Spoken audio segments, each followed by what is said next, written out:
The council chamber fell silent as the holographic display showed Earth's burning orbital stations. Smoke and debris floated in the darkness of space while rescue pods scattered like frightened fish. Ambassador Rita Hayes watched the footage without blinking. Her face remained calm, but her hands gripped the podium edge hard enough to turn her knuckles white. General Thorne of the Dravik Collective stood at his station with all four arms crossed over his chest. His silver scales caught the light from the hologram, making him look like a living weapon. He had just finished explaining why his fleet attacked Earth's research stations without warning. According to him, humanity posed a future threat. His people had run simulations, analyzed human expansion patterns, and determined that Earth would become aggressive within 2 generations. We acted in self-defense, Thorne declared to the 47 species watching from their seats. The data clearly shows human expansion rates exceed all safe parameters. Their population grows too fast. Their curiosity drives them to claim more territory every year. We simply struck first before they could become unstoppable. Rita slowly raised her head. Her brown eyes scanned the council members one by one. Some looked sympathetic to the Dravik position. Others shifted uncomfortably in their seats. The Methodian ambassador, a being made mostly of crystalline structures, actually nodded in agreement with Thorne's logic. 847 people died in your preemptive strike, Rita said quietly. Her voice carried through the chamber despite its softness. 3 research stations destroyed. 2 of them were studying ways to clean polluted atmospheres. The 3rd was developing faster communication systems so distant colonies could stay connected with their families back home. Thorne waved one hand dismissively. Casualties are unfortunate but necessary. Your species has not learned the lessons that older civilizations understand. Growth must be controlled. Ambition must be checked. We offered to guide humanity, to place restrictions on your expansion. You refused. We refused to let another species dictate where humans could live and how many children we could have, Rita corrected. That's not guidance. That's slavery with extra steps. Several council members murmured at this. The plenary representative, who looked like a floating jellyfish with too many eyes, spoke up. Ambassador Hayes, surely you understand the Dravik concerns. Your species has only been part of the galactic community for 40 years. You have already established colonies on 17 worlds. Most species take centuries to spread that far. Rita smiled, but there was no warmth in it. My grandfather was born in a small village with no electricity. He died in a city where anyone could access the sum of human knowledge from a device in their pocket. We move fast because we have to. Life is short. We make the most of it. That is precisely the problem, Thorne interrupted. Your reckless pace endangers established civilizations. Your disregard for traditional boundaries threatens the stability we have maintained for thousands of years. You're afraid, Rita said simply. The chamber went completely quiet. You looked at humanity and saw something that scared you. So you decided to kill us before we could defend ourselves. That's not preemptive defense. That's murder dressed up in tactical language. Thorne's scales rippled, changing color slightly, a sign of anger among his kind. Watch your tone, human. You stand before this council as the representative of a minor species. The Dravik Collective has existed for 12,000 years. We have fought in 17 major conflicts and emerged victorious in all of them. What has humanity accomplished? You still fight among yourselves. Your world is divided into competing nations. You waste resources on conflicts that we would resolve in days. Rita's smile grew wider. That scared some council members more than Thorne's threats. You fought 17 wars in 12,000 years. Want to know how many wars humanity has fought? She paused, letting the question hang in the air. We stopped counting after 10,000. And that's just recorded history. The Methodian ambassador spoke up, his crystalline body chiming like bells. Surely that proves the Dravik point. Humanity is violent and dangerous. We're survivors, Rita corrected. There's a difference. We fight, yes. We fight each other, our environment, our own nature. But we also unite when threatened. We adapt faster than any species you've encountered, and we never, ever forget who struck first. She pulled out a small device from her pocket and placed it on the podium. A new hologram appeared, showing fleet positions throughout the sector. Since your attack 3 days ago, every human colony has mobilized. Our civilian factories have converted to military production. Our merchant ships have been retrofitted with weapons. Our scientists have stopped their research to focus on defense systems. In 72 hours, we have doubled our military capacity. Thorn laughed, a harsh clicking sound. Impossible.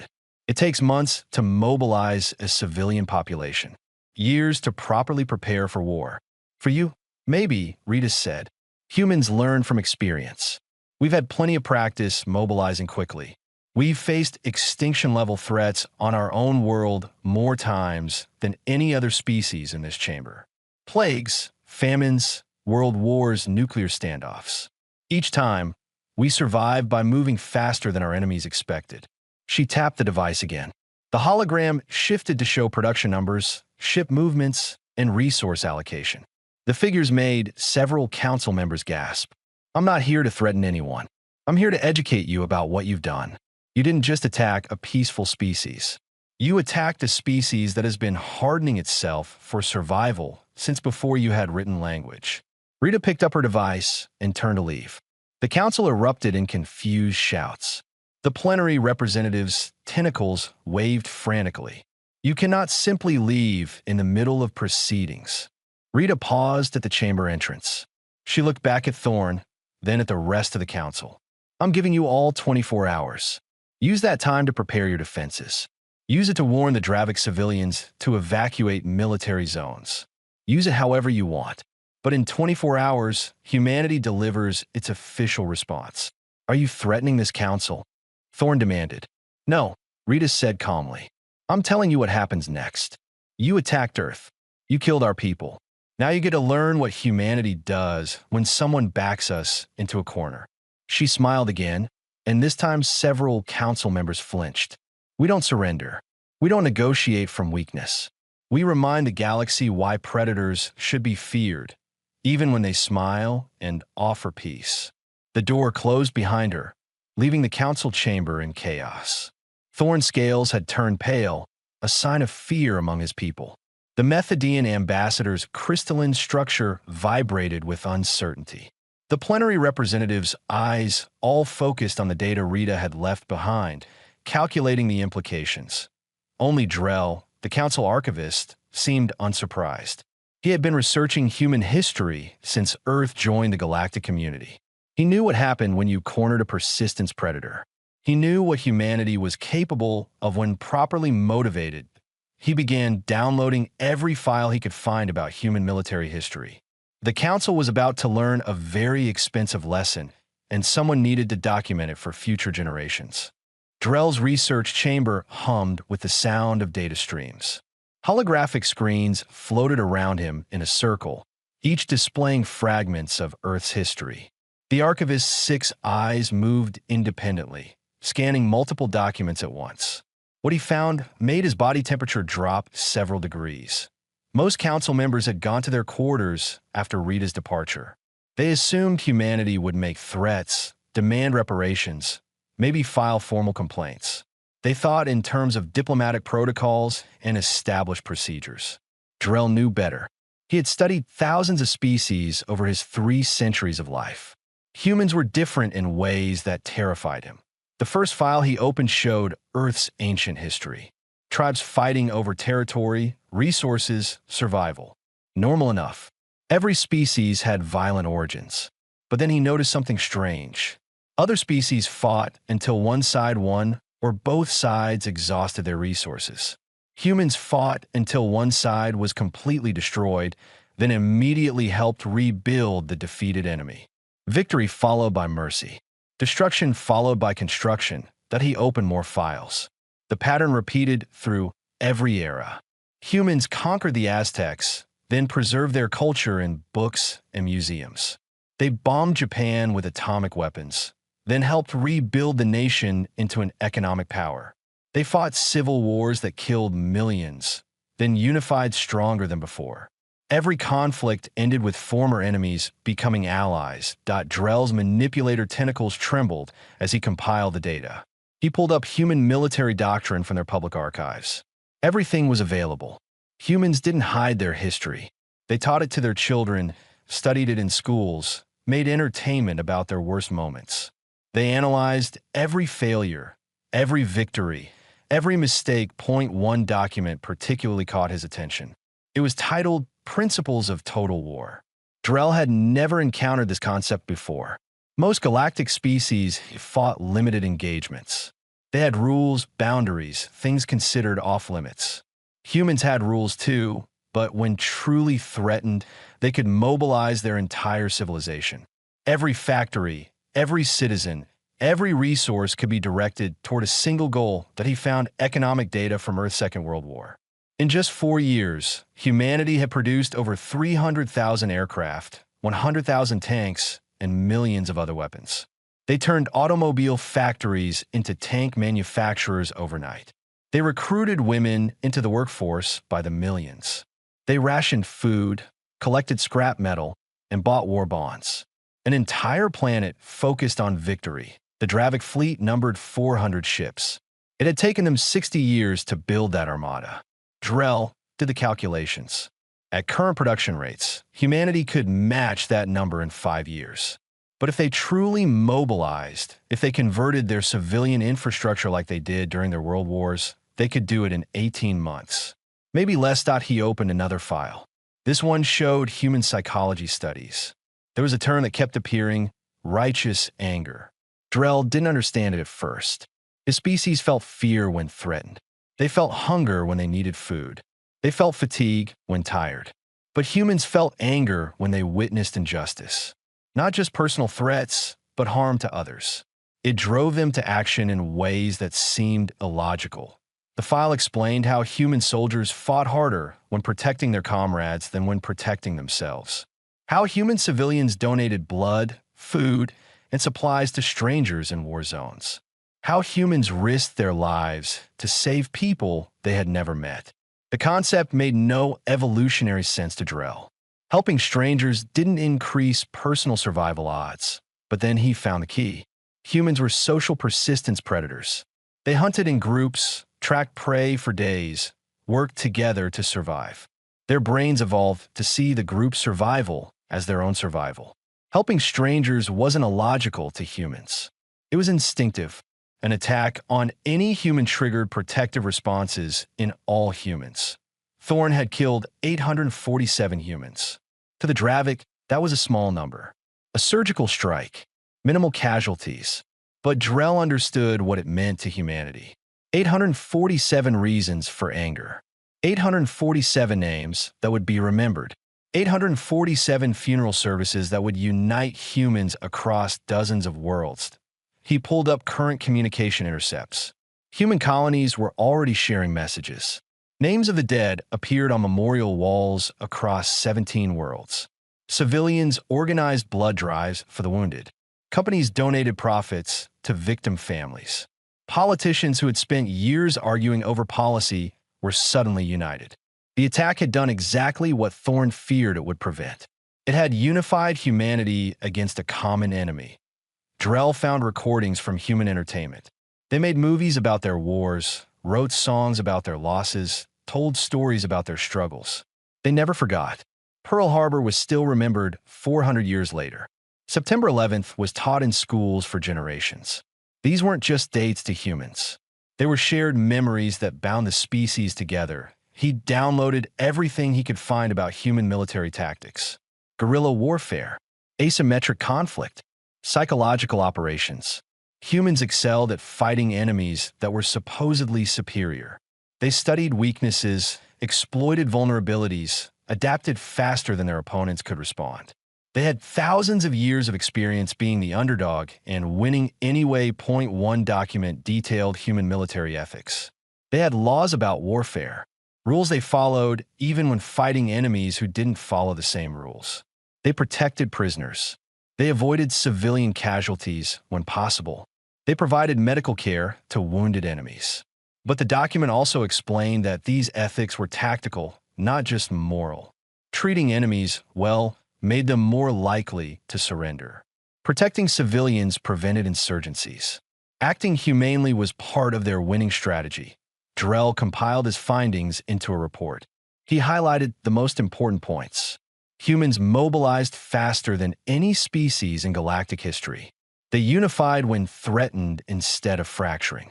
They fought with both ruthless efficiency and surprising mercy. They remembered every attack but also forgave former enemies who surrendered. They were persistence predators who evolved to outlast any threat that he rushed to the council chamber. Several members had returned after getting reports about unusual human activity. The Methodian ambassador was reviewing fleet positions. The plenary representative monitored human communication channels. Thorne stood at his station, confident despite the growing concern around him. "I have completed my analysis of human military capability," Drell announced. His voice carried urgency that made several council members turn toward him. "The situation is far more serious than anyone realizes." Thorne waved dismissively. "They're primitives playing with technology they barely understand. My fleet could destroy their entire civilization in a coordinated strike." "Could you?" Drell asked. He projected his findings into the chamber's main display. "Because according to human history, attacking them only makes them stronger. They have a saying, 'What doesn't kill us makes us stronger.' They mean it literally." He showed footage from human wars. Cities bombed to rubble, then rebuilt larger than before. Armies defeated, then reorganized with new tactics. Nations conquered, then rising again with their conquerors' own weapons turned against them. Every time humanity faced extinction, they adapted and survived. "The Dravik killed 800 humans," Drell said quietly. That number seems small, but humans don't think in terms of numbers. They think in terms of names, faces, families. You didn't kill 800 units. You killed someone's child, someone's parent, someone's best friend. 847 times over. The chamber fell silent. Thorne's scales had begun to lose their luster. For the first time, doubt showed in his posture. "What are you suggesting?" the Methodian ambassador asked. Drell pulled up the final piece of data. It showed human fleet positions, production numbers, mobilization rates. "I'm suggesting that General Thorne didn't prevent humanity from becoming a threat. He created one." 24 hours passed faster than anyone expected. The council chamber filled slowly, representatives arriving in small groups. Conversations were quiet, nervous. Word had spread about Drell's findings. Several ambassadors had conducted their own research into human history. None of them liked what they found. Rita Hayes walked through the entrance exactly on schedule. But she wasn't alone. A tall man in a simple gray uniform followed her. His hair showed gray at the temples. His face carried the kind of lines that came from making hard decisions. He carried a single briefcase and nothing else. "Council members," Rita said, her voice steady. "This is Admiral David Park.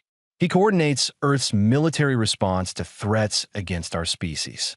He's here to explain what happens next." David stepped forward.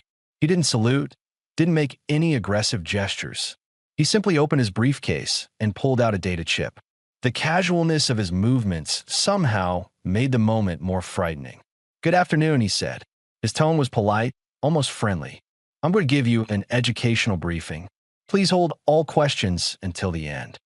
The holographic display activated.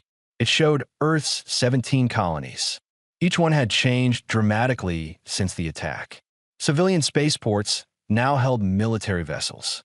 Factories had converted production lines. Cities had activated defense grids that many council members didn't know existed. 72 hours ago, the Dravik Collective attacked our research stations, David said. "We lost 847 people. Scientists, engineers, support staff.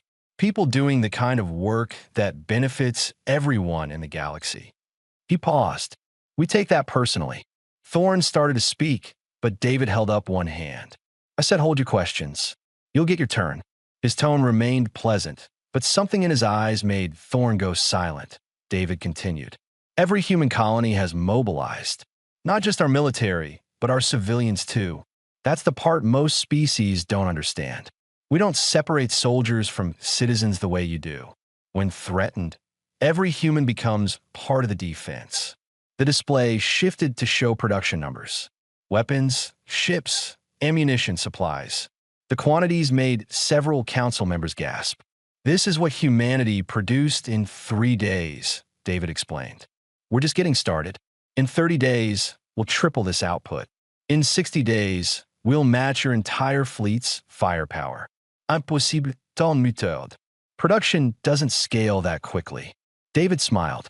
You're thinking in terms of military production. We're thinking in terms of industrial warfare. We don't just build weapons. We convert every factory, every resource, every skilled worker toward a single goal. It's how we operate when survival is on the line. The display changed again. This time it showed Dravik fleet positions. Not just current positions, but projected routes, supply lines, communication networks. David pointed to each element. We've mapped your entire military infrastructure. Took us about 40 hours. We know where your ships are, where they're going, and how they communicate. Thorne's scales went pale. Those are classified locations. Not anymore, David said cheerfully. Your encryption is good. Really good. Took our best people almost 2 days to crack it. We've been listening to your command channels since yesterday morning. He pulled up another file. This is a conversation between you and Fleet Commander Harris about your plans to strike our agricultural colonies next. We recorded it 6 hours ago. The chamber erupted in shocked murmurs. Thorne's 3 subordinates who had accompanied him shrank back in their seats. David waited for the noise to die down before continuing. Here's what you need to understand about humanity, he said. We're not naturally aggressive. We prefer peace. We'd rather spend our time exploring, learning, building. But when someone threatens us, we become very focused. All that energy we put into exploration, we redirect it towards survival. He showed footage of human history. Not the wars, but the recoveries. Cities rebuilt after bombings. Economies restored after collapse. Societies reformed after revolutions. We're persistence predators. That means we don't give up. Ever. You can knock us down, but we get back up. You can destroy our cities, but we rebuild them. You can kill millions of us, but the rest will keep coming. David's tone changed slightly. Still calm, but with an edge that hadn't been there before. General Thorne, you made a crucial mistake. You assumed that because we're kind, we're weak. You saw our mercy as vulnerability. So let me be very clear about something. The display showed human military capabilities that hadn't been deployed. Weapons systems that could crack planets. Ships that could move through space faster than anything the Dravik possessed. Defense platforms hidden throughout human space that could target enemy vessels before they entered the system. We have the capacity to make your species extinct, David said flatly. We could glass your homeworld. We could hunt down every Dravik colony and eliminate them one by one. We have the weapons, the ships, and now that you've attacked us, we have the justification. The silence in the chamber was absolute. Thorne looked like he might collapse. Other council members stared at the display with dawning horror. But we won't, David continued. His tone softened again. You know why? Because we're not trying to be the galaxy's biggest monster. We're trying to survive in a universe that's bigger and stranger than we ever imagined. We're trying to raise our children in a world where they can explore and learn and grow. He closed the briefcase. You killed 847 people. You destroyed years of research. You damaged trust that took decades to build. But you didn't destroy humanity. You just reminded us why we have militaries in the first place. David looked directly at Thorne. Here are Earth's terms. Unconditional surrender of all forces responsible for the attack. Full reparations for the families of the dead. And complete transparency of your military operations to ensure this never happens again. And if we refuse? Thorne asked, his voice barely a whisper, but David's expression didn't change. Then you'll learn the difference between the force we use to defend ourselves and the force we're capable of using. You'll learn why humans evolved on a world where almost everything was trying to kill us. You'll learn what it means to be hunted by a species that invented the concept of total war. He turned to leave. Rita followed him. At the door, David paused. You have 12 hours to surrender. After that, We stop offering mercy and start offering lessons. Choose wisely. The door closed. The council chamber exploded into arguments and panic. Thorne stared at the display, showing his fleet positions, all his secrets laid bare. The Methodian ambassador was already contacting his government, recommending they stay neutral. The plenary representative had begun drafting a formal apology to Earth. Drell sat quietly in his observation booth. He had tried to warn them. He had shown them the data. Now, they would learn the hard way what happened when you cornered humanity. He began preparing his recorder. Someone needed to document what came next.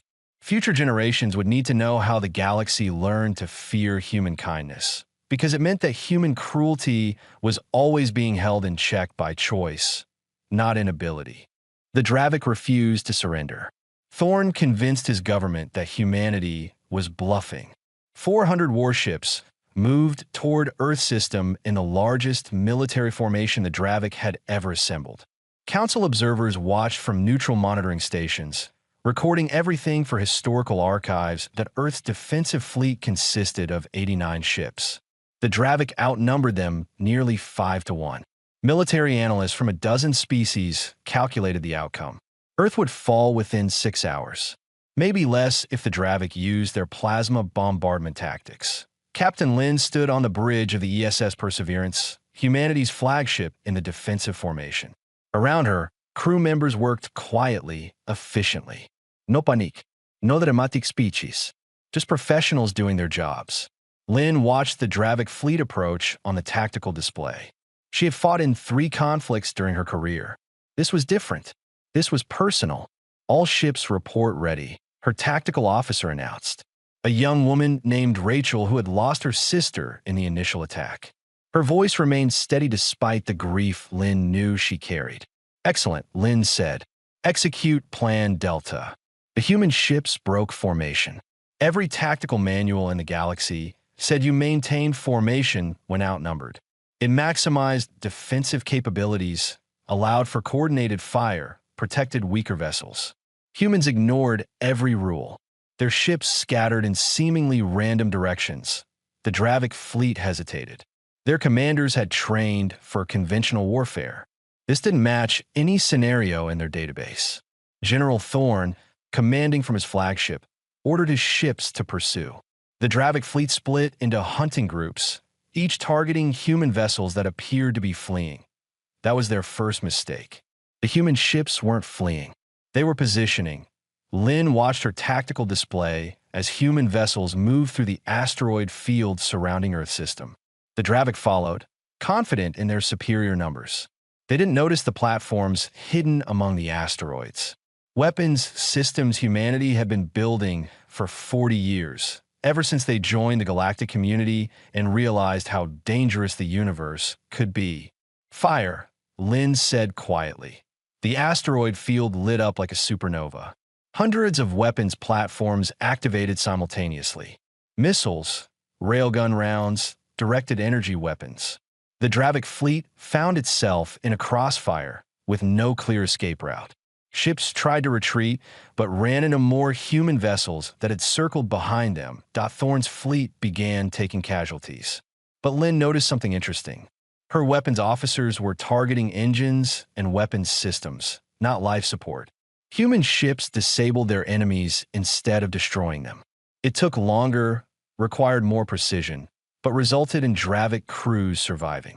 Captain, we have 3 Dravik destroyers attempting to flee toward their home territory, Rachel reported.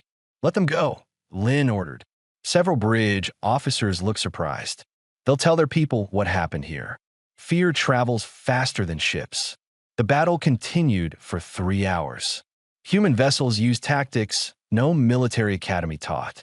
Individual captains made decisions without waiting for orders. They improvised, adapted, responded to changing conditions instantly. The Dravik fought by doctrine, following established procedures. It made them predictable.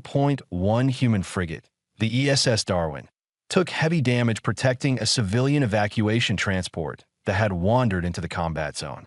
The frigate's captain, a man named Wilson, rammed his damaged ship into 2 Dravik cruisers rather than let them target the transport.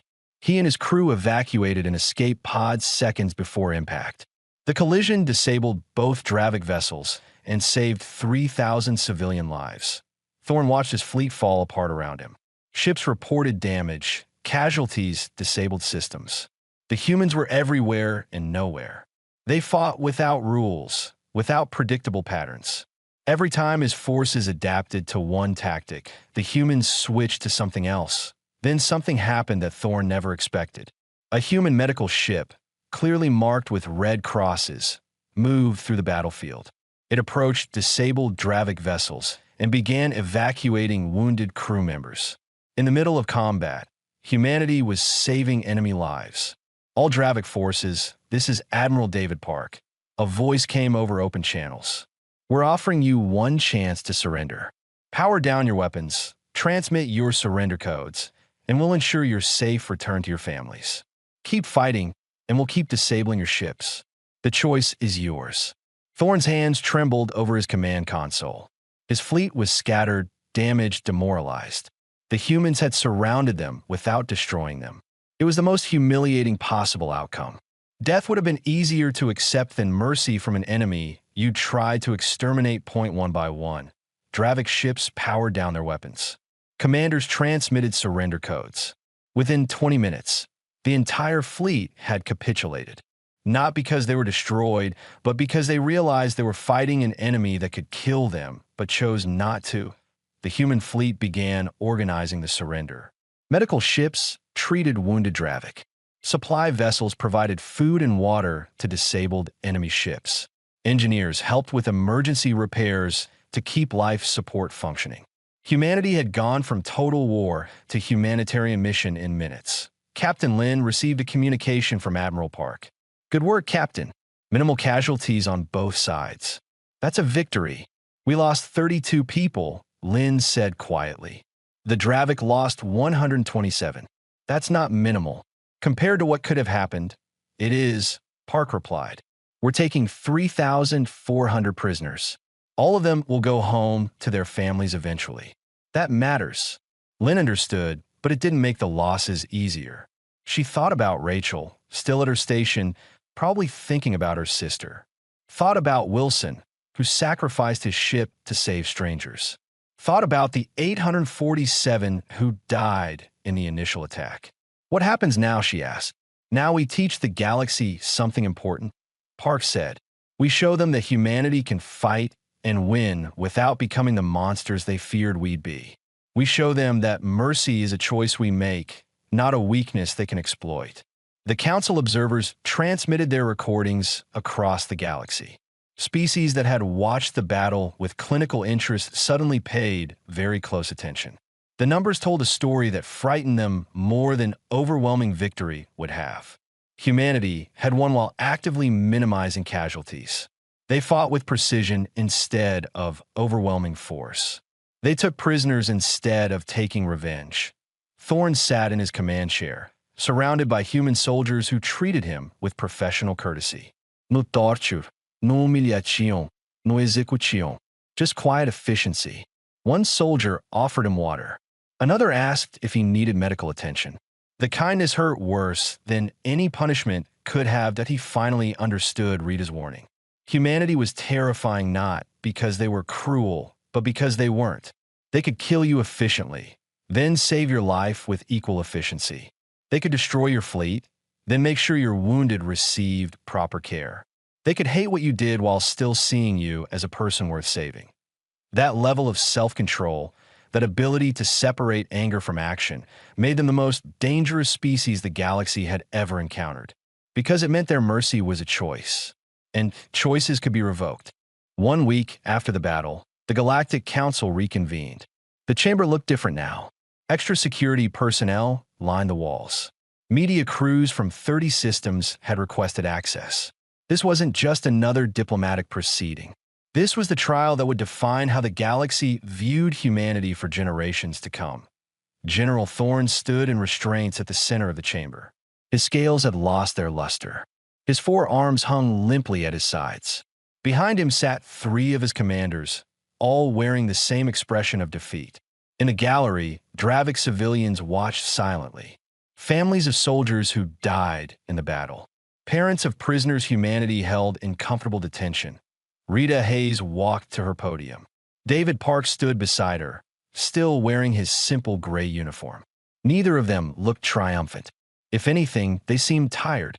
This council must now determine consequences for the unprovoked attack on Earth's research stations, the Methodian ambassador announced. He had been chosen as mediator precisely because his species had initially supported the Dravic position. His change of perspective would carry weight. Rita spoke first.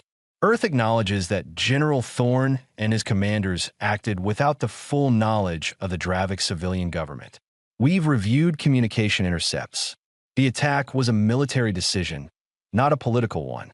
Therefore, we don't hold the Dravic people responsible for the actions of their military leadership. This caused murmuring throughout the chamber. Several council members looked surprised. The standard procedure would be to demand massive reparations from the entire Dravic collective, punish their economy, restrict their military forever. However, Rita continued, we do require accountability. The individuals who ordered and executed this attack must face consequences. But we're not interested in revenge. We're interested in preventing this from ever happening again. David stepped forward. Earth's proposed sentence is unusual.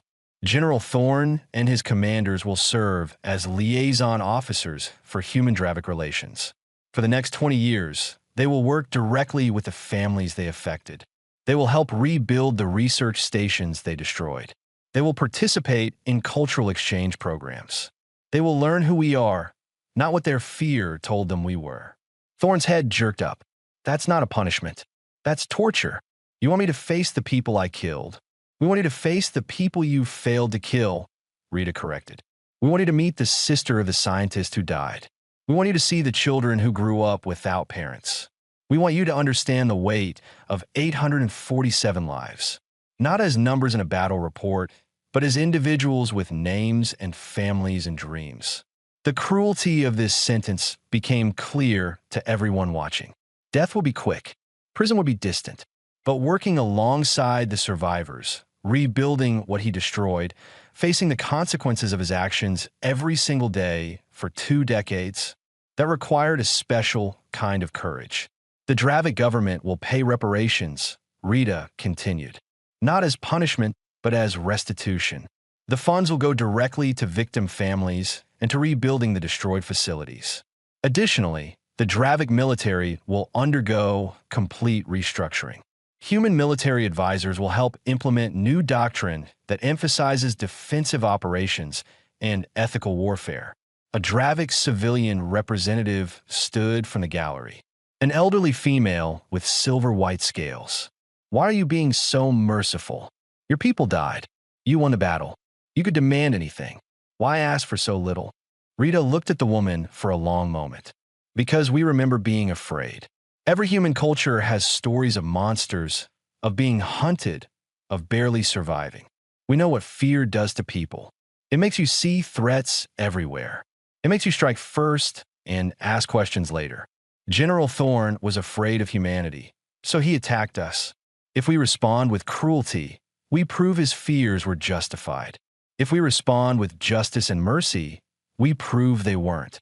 David pulled up a display showing human military doctrine. We're going to share something with the Council that we've never shared before. This is Earth's complete defensive strategy. Every protocol, every contingency plan, every weapon system. We're making it public. This caused actual gasps throughout the chamber. Species never shared complete military information.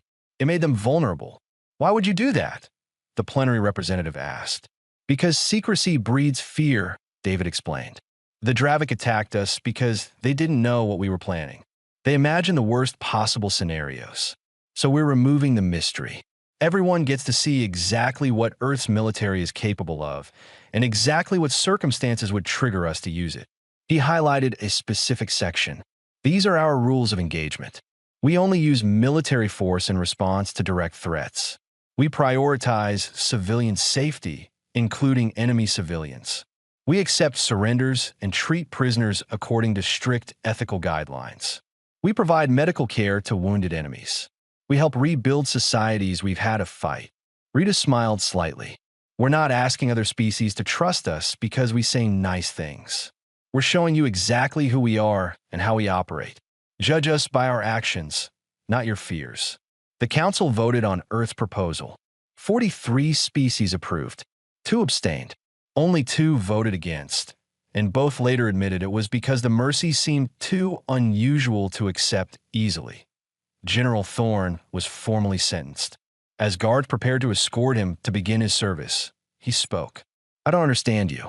We tried to kill you. We destroyed your stations. We murdered your people. And you're giving us education programs and reconstruction projects. Rita walked over to him. She stood close enough that only Thorne could hear her next words. My grandmother survived 3 wars on Earth. She used to say that the real test of a person isn't how they treat their friends. It's how they treat their enemies after they win. We could have made you extinct, General. Instead, we're going to make you understand why that would have been wrong. She stepped back. You attacked Earth because you thought we were dangerous. Now you get to learn what we're actually like. You get to see human children playing in parks you'll help rebuild. You get to meet the families you try to destroy and watch them forgive you day by day. You get to witness humanity at our best instead of at our worst. Thorne was led away. His commanders followed. The Dravik civilians in the gallery watched them go with complicated expressions. Anger, grief, but also something like hope. Drell approached Rita after the session ended. That was remarkably cruel, he said quietly, making them face the consequences every day. It's remarkably human, Rita corrected. We believe people can change. We believe in rehabilitation over revenge. We believe that understanding prevents future conflicts better than fear does. She gathered her materials. Besides, in 20 years, General Thorne will be one of our strongest advocates. He'll tell future Dravik military leaders what really happens when you attack humanity. Not from propaganda, but from personal experience. He'll be living proof that we mean what we say about peace. David joined them. 12 species have requested meetings. They want to discuss military cooperation, cultural exchanges, defensive alliances. They're afraid we'll attack them next, Rita observed. They're afraid we won't protect them if someone else attacks, David corrected. They saw how we fought. Efficiently, but ethically. They want that kind of defense. That kind of restraint combined with capability. Rita noidit. Then we teach them. We show them how to be strong without being cruel. How to win without losing themselves. How to fight when necessary, but prefer peace whenever possible. The 3 of them left the chamber. Behind them, council members began the complicated process of restructuring Galactic military doctrine. The battle had lasted 3 hours. The consequences would reshape the galaxy for centuries. 6 months passed. The Galactic Council chamber looked different now. New protocols governed military actions. New ethics committees reviewed defensive operations.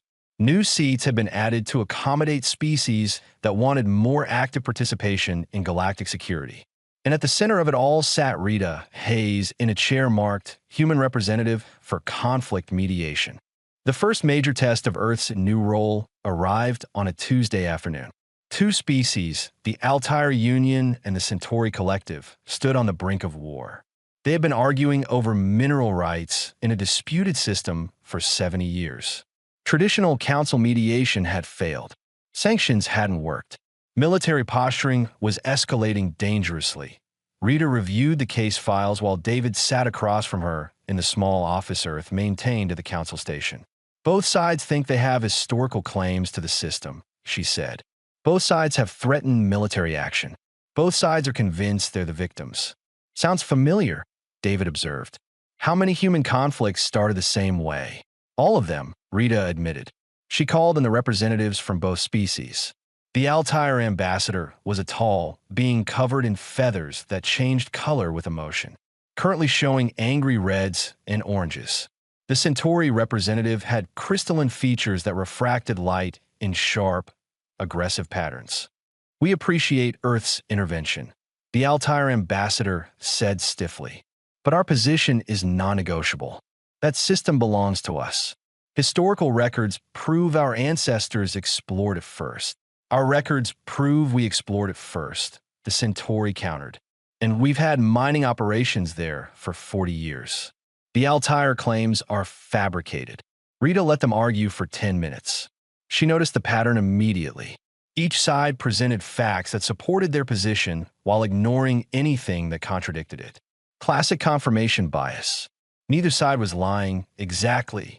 They just weren't seeing the complete picture. Here's what we're going to do, Rita said, interrupting their argument. Each of you will prepare the case for the other side. Altair will explain why the Centauri have a legitimate claim. Centauri will explain why the Altair deserve the system. You have 24 hours. Both ambassadors looked shocked. That's absurd, the Altair representative protested. Why would we argue against our own interests? Because you can't solve a conflict unless you understand the other side's perspective, David explained. Humans learned this the hard way. We spent thousands of years fighting each other before we figured out that empathy is a tactical advantage, not a weakness. The ambassadors left, unhappy but willing to try. Rita and David spent the next day preparing their own analysis. They reviewed historical records from both species, examined resource surveys, studied economic data. By the time the ambassadors returned, Rita had developed a proposal. Both of you presented excellent cases, she began. The Altair historical claim is legitimate. Your ancestors did explore that system first. The Centauri operational claim is also legitimate. Your mining has been operating legally for decades. She paused. You're both right. That's why you can't agree. The crystalline Centauri representatives' patterns shifted to confused blues. How can we both be right? Because you're asking the wrong question, David said. He pulled up a star map. You're fighting over who owns the system. What if nobody owns it? What if you share it? Rita explained the proposal. Joint operations. Share profits. Combined security forces. Each species gets half the mining rights. They establish a neutral administration zone. Create a model for cooperative resource extraction that could work throughout the galaxy. The Altair get recognition of their historical discovery. The Centauri keep their operational investment protected. Both species benefit economically. And you establish the precedent that disputes can be resolved through cooperation instead of conflict. The ambassadors looked at each other. Years of hostility didn't disappear instantly, but something shifted. They saw each other as potential partners instead of absolute enemies. We'll present this to our governments, the Altair ambassador said carefully. I can't promise they'll accept, but you'll recommend it. Rita asked at a pause. Then both ambassadors nodded. 3 weeks later, the agreement was signed. The Altair Centauri Cooperative Zone became a model for dispute resolution. Other species began requesting human mediation for their conflicts. Rita found herself working 16-hour days, but she didn't mind. This was what Earth had hoped for when they joined the Galactic community. One afternoon, she received an unexpected visitor. General Thorne, wearing civilian clothes and looking healthier than he had at his trial. His scales had regained their luster. His posture showed confidence without aggression. Ambassador Hayes, he said formally, I wanted to give you a progress report. He showed her footage from the reconstructed research stations. Dravik engineers working alongside human scientists. His own children attending school with human children. Families from both species sharing meals. Learning each other's languages, building friendships. I've spent 6 months working with the people I tried to kill, Thorne said quietly. Do you know what I've learned? They're not monsters. They're not threats. They're just people trying to live good lives and leave something positive behind. Rito smumilj. That's what we've been trying to tell everyone. I was afraid of humanity because I didn't understand you, Thorne continued. I saw your expansion and assumed aggression. I saw your military buildup and assumed hostility. I never considered that you were just protecting yourselves like everyone else. He pulled out a data chip. This is my formal report to the Dravik Military Command. I'm recommending complete restructuring of our doctrine based on human principles. Defensive posture, ethical engagement, civilian protection. Everything you showed us. David joined them, having just returned from a security consultation with 3 other species. How's the reconstruction going? Ahead of schedule, Thorne reported. The human families have been remarkably welcoming. They've invited Dravik workers to their homes, shared meals, told stories. One family asked me to attend their daughter's graduation. She's studying to become a scientist, following in her aunt's footsteps. Her aunt who died in our attack. The weight of that hit Rita hard. The murdered scientist's niece inviting the person responsible for the murder to celebrate her achievements. That was humanity at its most powerful. Not the weapons, not the ships, not the tactical superiority. The ability to forgive without forgetting, to move forward without erasing the past. The galaxy is watching what happens with you, Rita told Thorne. They're seeing if rehabilitation works, if former enemies can become allies, if mercy produces better results than revenge. It does, Thorne said with certainty. Every day I work with humans, I understand more clearly that attacking you was the worst mistake the Dravik ever made. Not because you punished us, but because you showed us what we could become if we let go of fear. He left to return to his duties. Rita and David stood looking out the viewport at Earth, visible as a small blue marble in the distance. 12 more species have requested membership in the Defensive Alliance, David said. They want human military advisors, human ethics training, human conflict resolution specialists. We're going to need more people, Rita observed. We have more people, David countered. 8 billion humans who grew up learning from our mistakes, who studied our wars and our peace treaties, who understand that strength without wisdom is just destruction waiting to happen. Rita noidit. She thought about the path humanity had taken, from tribal conflicts to world wars to nuclear standoffs, from hating each other to slowly, painfully learning to work together. Every mistake teaching a lesson, every war making the next peace more precious. The Dravik attacked us hoping we were weak, she said quietly. Instead, they taught the galaxy that humanity's real strength isn't our weapons or our ships or our tactics. It's our ability to choose mercy when we have the power to choose vengeance. Earth hung in space behind them, a world that had seen countless conflicts and somehow survived them all. Not by being the strongest or the smartest or the most advanced, but by learning slowly and imperfectly how to be better than their worst moments demanded. The galaxy was learning those same lessons now, and humanity, having paid the price for them in blood and tears across 10,000 years, was finally in a position to share what they had learned, not through conquest or domination, through example, through choice, through the simple demonstration that strength and compassion weren't opposites, but partners in building something worth protecting. The council chambers emptied for the evening. Representatives returned to their quarters. Ships departed for distant worlds. And somewhere in the reconstructed research stations orbiting Earth, a Dravik engineer and a human scientist worked side by side, building something that would benefit both their species. That was the real victory. Not the battle that lasted 3 hours, but the peace that would last generations.